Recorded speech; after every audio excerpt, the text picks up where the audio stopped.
Hello everyone, welcome to Joyroute-jojo. This is a channel I created to share simple and practical knowledge on Microsoft technologies and real world troubleshooting. I'm really happy to see your positive comments and messages saying the videos are helpful. Thank you so much for your support. I also noticed that my videos are getting good views, but number of subscribers are still less. If you find my content useful, please support me by subscribing to my channel, liking the videos and leaving a comment. Whatever suggestions you have to improve this channel, whatever you feel about that video, please mark as a comment. That help the YouTube algorithm to pick up these videos. Your support will motivate me to create more helpful content. Thank you for being part of this journey. Alright, let's get into the video. In this video, let's focus on Apple device enrollment, Apple device support. So I am in the Microsoft official landing page for MD-102 exam, and here they have explained in detail how we can configure what to be the first step to be done for the enrollment of Apple devices. So I am in the Intune admin center, and here under devices we could see the Apple mobile devices. I click over there. So the first thing that we have to do for the Apple mobile and macOS device enrollment is that Apple MDM push certificate. This certificate required to manage Apple devices. So we have to get this certificate from Apple. We have to get this certificate from Apple and we have to upload that certificate here in the Intune portal and complete that process. Only after that we will be able to enroll Apple devices into Intune. So let me click here on Apple MDM push certificate. What is the process to get Apple MDM push certificate? What is the process for that? In this process, you will have to download a certificate signing request, which is CSR. We will have to download that first from the Intune portal. Then we will have to go to the Apple certificate portal, create a certificate by uploading the CSR, then downloading the generator certificate file, returning the Intune portal and upload the certificate file. So this is the process that we have to follow to create the certificate. Generating the certificate file in the Apple certificate portal requires an Apple ID, that's a member of Apple developer program. For this we require a Apple ID. This should be created. This is a valid point. This should be created using an account that is authorized by your organization, and personal Apple ID should never be used. So this purpose, let's create a common ID. Let's create an ID in our Microsoft, a user ID. Let's create that, and through that ID we will have to register here and we will have to complete this process. We suppose not to use any of our personal Apple ID for this purpose. Let me just go back to the Intune portal. So here if you check, you can see this is already, I have already completed this activity in my tenant. When you are doing for the first time, it will ask you, I grant my Microsoft permission to send both user and device information to Apple. I agree. Then you will have to download your CSR, certificate service request. That you have to download it. Let me download this. Click on download. Yeah. So I have downloaded that and keep that in one side. Keep that safely. After that, the next step is create an Apple MDM push certificate. For that, you click over here, create your MDM push certificate. This will take you to the Apple page. So let this page load right now. Here we have to sign into your Apple account. In case if you do not have an Apple account, we will have to create your Apple account. While creating this, while registering this, as mentioned here, this should be created using an account that is authorized by your organization. We should not use any personal Apple ID for this purpose. So here for this login purpose, we have to use the organization account. Login and complete the registration process. Then it will ask you for the CSR, which we have already downloaded, certificate service request, which we have already downloaded and kept it with us. So you upload the CSR. Once you upload it, you get an option to, they will provide you the certificate. You get an option to download that certificate, download it. Post downloading it, here you have to enter that Apple ID, whatever ID we use to log in here. See, whatever you are using, that ID you have to enter here. After that, here you get whatever certificate they have provided, whatever you are downloaded, just upload that. Once this is over, you could see that your status as active. So this is the first step that we have to do for Apple and macOS device enrollment. Alright, now let's see the supported devices for device enrollment. What all devices are supported for the device enrollment in Intune? Let's discuss about that right now. Intune support various mobile devices and computers. Users can install the company portal app to help them enroll and remove devices, install published apps, and help them contact their IT support. So about the company portal enroll, we have already discussed. It is there in the previous videos. Intune supports devices running the following operating system through device enrollment. So what are those OS? First one, Windows 10 and 11. It includes Home, Pro, Education, S Mode, and Enterprise version. So in Windows, it supports even Home, Pro, Education, Enterprise version. All these versions are supported for the device enrollment in Intune. And the second type, Windows 10 and 11, cloud PCs on Windows 365, Windows 10 IoT and Windows 10 holographic machines are supported. Windows 10 2019 LTSC are supported.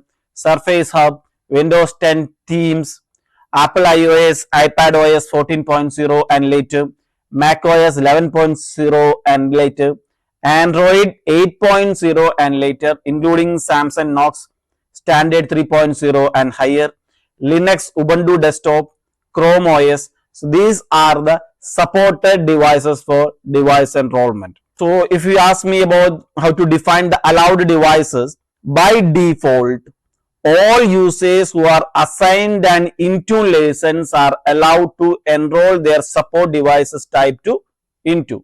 You have assigned license and a supported device. If you have this, by default, you will be able to enroll that device to Intune. However, you can configure enrollment restriction that users must meet before they can enroll the device. Something like enrollment restriction can include the following criteria: maximum number of devices that an user can enroll. We have seen in again that in the previous video. By default, it is 5. You can maximize that up to 15 devices. So up to 15 devices a person can enroll in Intune. By default, it is 5. Device platform that can be enrolled. Again, another restriction that you can keep, the device platform. Required operating system versions for iOS, Android work profile and Windows devices. You can keep the minimum version. If it is, you can keep minimum version as Windows 11. Windows 10 is supposed not to be enrolled. If you want to enroll to Intune, you have to upgrade that to Windows 11. You can keep that. That is as an administrative task. An administrator decide whether Windows 10 to be enrolled or not, or all the Android versions to be enrolled or not. So he can do all that settings in the Intune portal, so that if it is an older version, that will not get enrolled in Intune. But as mentioned in the top, by default, all users who have license and a supporting device can enroll device to Intune. The rest restriction will be kept by an administrator or the IT people for the security and compliance of the organization. Restrict enrollment of personally owned devices that can be kept. You can configure the restriction for iOS, Android work profile, macOS and personally owned devices for Windows 10 and 11. See, all these restrictions can be kept by an IT person, by an IT admin. By default, it is allowed to enroll all the personal devices, minimum versions, maximum versions, or all that are supported. All right. This is what we have discussed right now. Define allowed devices. So all this we have seen. Now This is we have seen define allow devices.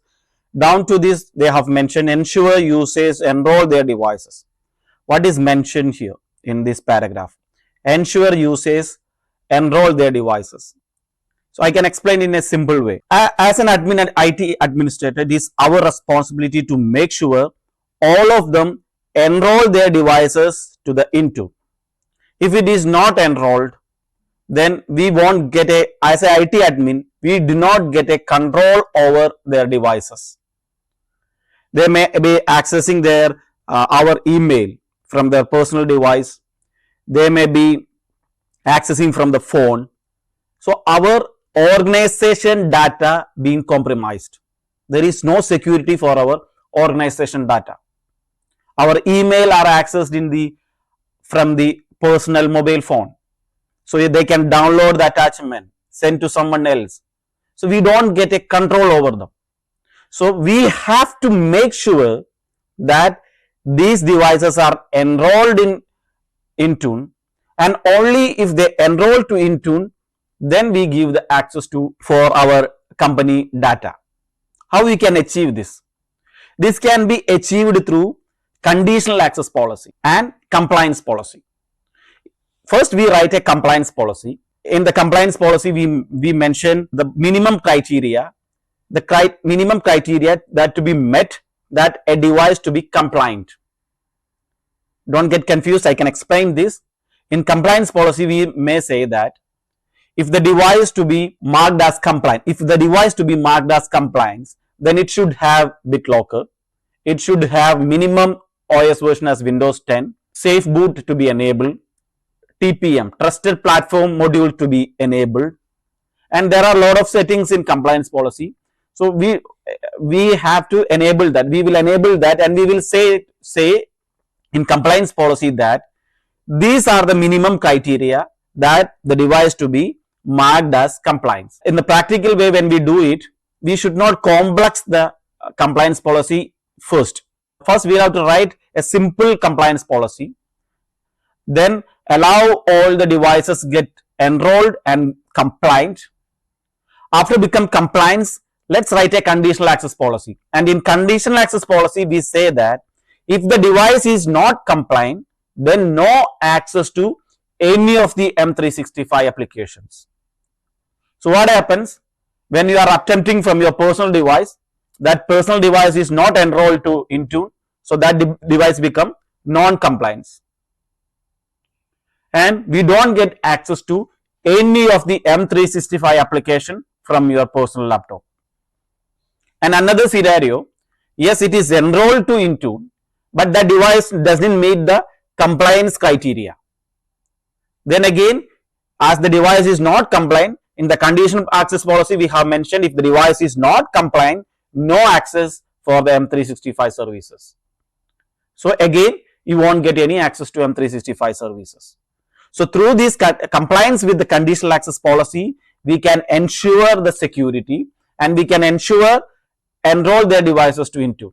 Automatically people will start enrolling the device to Intune, or they will approach the IT admin, say I'm not able to access my email from home, so what should I do? So we as an IT admin, we will be doing all the things in that laptop which is required to access the email.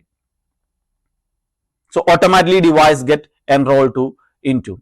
Only once the device get enrolled to Intune, we can apply the policy, we can deploy the applications. So it is mandatory that all the devices to be enrolled to Intune for the security perspective.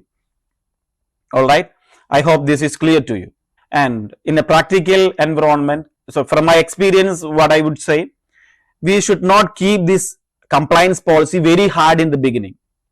If you keep very hard in the beginning, then we cannot apply this conditional access policy, because all of them will start complaining that all on a sudden all of them will start complaining that my conditional access, I'm not able to access the applications.